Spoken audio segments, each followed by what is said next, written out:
load ਪੂਰਾ ਕਰੋ ਇੰਨੇ ਟਾਈਮ ਨਾਲ ਹੁਣ ਐਸੇ ਵੇਲੇ ਚੱਲਦੀ ਨਹੀਂ ਇੰਨਾ ਕੁ ਮਾਲ ਦੇ ਦੀ ਨਾ 1.5 ਕਿਲੋ ਪਿਛਾ ਅੰਜ ਆਏਗੀ ਭੌਂਦੀ ਫਿਰ ਦਿਲ ਕਰਾ ਦੇ ਰਹਿ ਨਾ ਲੱਗਣ ਦੇ ਤੁਸੀਂ ਬਸ ਇਹੀ ਟਾਈਮ ਕੰਮ ਬਣਾ ਲਓ ਨਾ ਪਹਿਲੀ ਲਏਗਾ ਤਾਂ ਦੂਜੀਆਂ ਤੁਹਾਨੂੰ ਫਿਰ ਨਹੀਂ ਅਵੇਲੇ ਲਾ ਕੇ ਨਾ ਐਡਵਾਂਸ ਨਹੀਂ ਇੱਕਰੇ ਇਹਦਾ ਮਾਲ ਪਿਛਾ ਵੇਚ ਦਿੰਦਾ ਮੈਂ ਕਿਹਾ ਇਹ ਰੁਟੀਨ ਬਣਾਓ ਨਾ ਤਾਂ ਟਾਈਮ ਕਲੋਜ਼ ਕਰਦੀ ਹੈ ਤਾਂ ਉਹ ਜਿਹੜੇ ਪਹਿਲੇ ਮੈਨੂੰ ਖੜੇ ਵਾਪਸ ਲਿਆਂਦੀ ਨਹੀਂ ਚਲੋ ਓਏ ਨਹੀਂ ਕੁਝ ਨਹੀਂ ਹੁੰਦਾ ਅੱਲਾ ਦੀ ਮਿਹਰਬਾਨੀ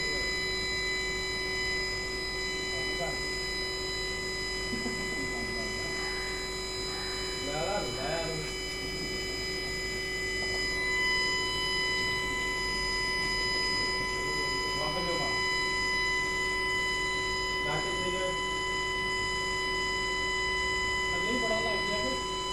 ਮਾਰੇ ਮਾਲ ਠੀਕ ਹੈ ਕੰਮ ਨਾ ਥੱਲੇ ਬੜਾ ਲੱਗ ਗਿਆ ਉਹਦੇ ਗਰੋਹ ਤੇ ਲੱਗ ਗਈ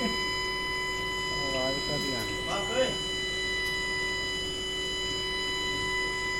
ਧਿਆਨ ਨਾਲ ਇਹਨੇ ਪਟਾਕਾ ਵੀ ਬਾਹਰ ਨਹੀਂ ਹਾਲੇਗਾ ਅੰਦਰ ਕਾ ਹੱਥ ਨਹੀਂ ਹੈ ਕਿਹੜੀ ਪੈਨਲ ਜੀ ਅੱਛੀ ਚੀਜ਼ ਆਵਾਜ਼ ਨਹੀਂ ਆਉਂਦੀ ਪੰਪ ਦੀ ਇਹ ਤਾਂ ਲੱਗਦਾ ਜੋ ਤੁਸੀਂ ਬੋਲਦੇ ਨਹੀਂ ਹੈ ਇੰਨੀ ਆਵਾਜ਼ ਨਹੀਂ ਨਾ ਆਉਂਦੀ ਇਹ ਭਾਈ ਨੂੰ ਕਿਉਂ ਨਹੀਂ ਕਰਦਾ ਇਹਨੇ ਸਲੋ ਹੋਈ ਨਹੀਂ ਬਸ ਓਏ ਬਾਲ ਮਾਰ ਕੇ ਬਣਾ ਦੋਰੇ ਦੇ ਬਾਅਦ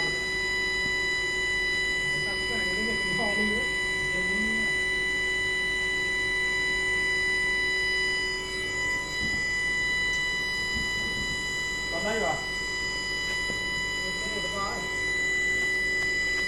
ਓਏ ਖਾਲੀਆਂ ਨਾ ਗ੍ਰਾਮ ਕਰੇ ਨਹੀਂ ਤਾਂ ਹਾਂ ਖਾਲੀਆਂ ਨਾ ਗ੍ਰਾਮ ਕਰ ਖਾਲੀਆਂ ਬਣਾਈ ਤੈਨੂੰ ਕਹਿੰਦੇ ਲੱਗਾ ਹੋਏ ਖਾਣੀਆਂ ਹੋਰ ਕੀ ਹੈ ਹਾਲ ਪਹਿਲਾਂ ਭੱਠੀ ਚੜਾ ਓਏ ਪਹਿਲਾਂ ਭੱਠੀ ਚੜਾ ਚੱਲ ਮਾਰ ਦੇ ਚੱਲ ਬਸ ਓਏ ਮਾਰ ਮਾਜਲਾ ਸੋਨੇ ਤੇ ਬਿਲਕੁਲ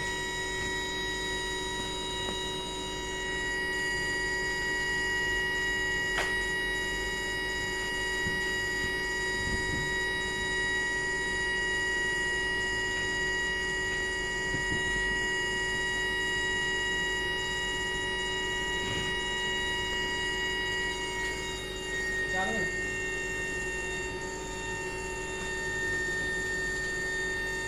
ਬਸ ਤੁਸੀਂ ਦੋਵੇਂ ਬਾਅਦ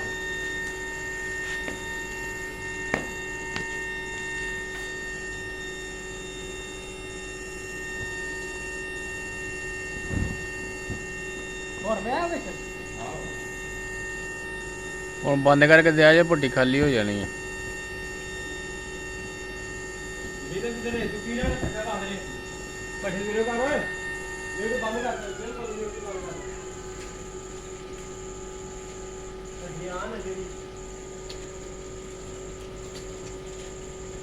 ਦੋਰੇ ਤਿੰਨਾਂ ਨੇ ਰਣ ਮਾਰੇ ਕਿੰਨੇ ਕੁ ਪਤਾ ਪਾ ਦਵਾਂਗਾ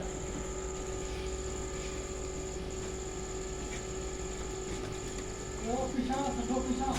ਅੱਗੇ ਤੇ ਜਿੰਦਾ ਹੀ ਜਾ ਰਿਹਾ